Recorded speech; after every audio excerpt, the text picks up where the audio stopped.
Hi, Justine Robbins. Today I'd love to share with you some insights that I have around micromanaging and what happens and why it happens and the impact that it causes, and you as a leader, what you can do to help your managers that are micromanagers, and maybe yourself if you're a micromanager, to change. So if I could just share a story to start with. So I used to work in a company with this gentleman, and he was well known for being a micromanager. So what would happen was he was in charge of some very, very big budgets, and he had to make sure that he delivered those outcomes, and he had a team of people underneath him to do that.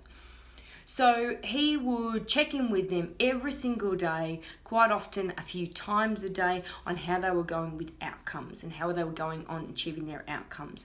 And all of his conversations were about the outcome and delivering the outcome.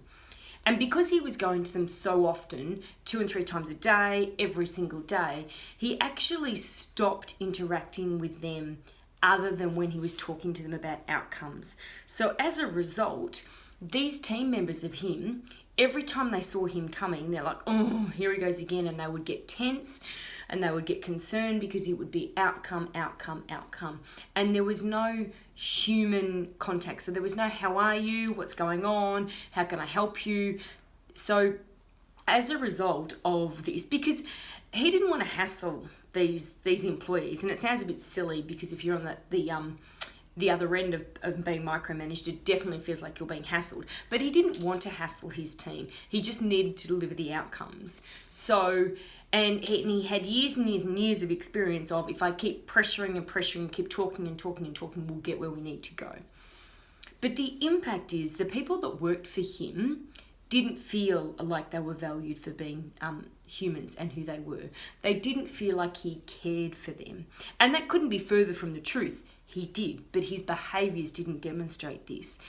And then they just started thinking, oh, well, you may as well do it yourself because I'm clearly not good enough to do this. And there was a breakdown in trust. So his people didn't feel like he trusted them. They didn't feel like they were valued. They didn't feel like they were contributing to an outcome. And they just felt like there was this constant pressure. And what happens so often in companies is that person who's the micromanager delivers outcomes, but how they deliver them causes a huge impact to the team around them. But management tend to overlook that, or they'll have a chat with him and say, you know what, you've got to stop micromanaging, just lay off a little bit. But in his mind, he's going, but if I lay off, I won't get the outcomes, and I've still got to get the outcomes. So micromanaging, it's commonplace, it happens everywhere. And what's the actual cause of micromanaging?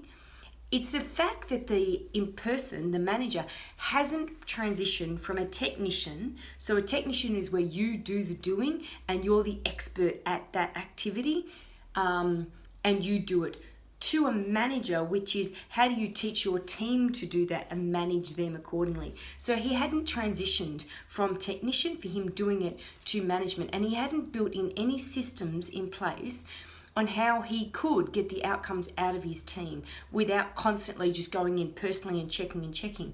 And put yourself in those shoes. That's got to be exhausting, just constantly, day after day, going to the same people, knowing that they don't want to talk to you, and just, where are we at? There can't be any job satisfaction in doing that. So transitioning from a technician to a manager is not actually that difficult. The first step is you need to be aware of what you're currently doing. So many management and so many micromanagers is, that's just how I am. That's what how I want to be. There's a huge impact to that behavior in the business. So if you have micromanagers in your business, you're missing systems and processes. They don't know how to get the best out of their people, and they're doing the best that they can do.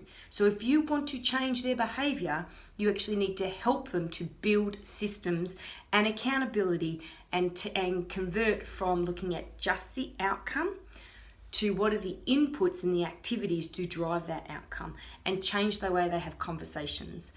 So for me, micromanaging is a symptom of a lack of process, and that's as simple as that. Justine Robbins. Hope it's helpful.